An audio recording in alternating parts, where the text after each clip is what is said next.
The world is in turmoil. Things change. Some years ago, we had a stability.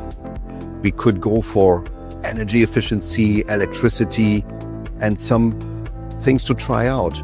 We don't have this luxury anymore. Today, we need to go back to resilience. We need to source energy ourselves. And hydrogen is a possibility to not only source and to store energy, but also to transport it cheaply. And with that, we can overcome the dependency of other destinations, but there is still the problem of critical raw materials, rare earths. And these electrolysers here need 50% less of critical raw materials. That's fantastic.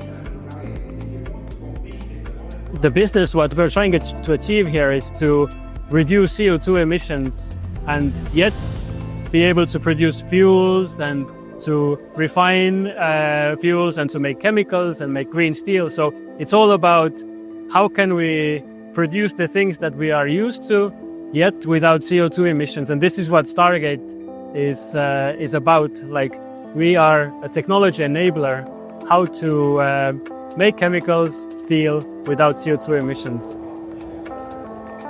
Well, we are very excited to be a partner in the journey.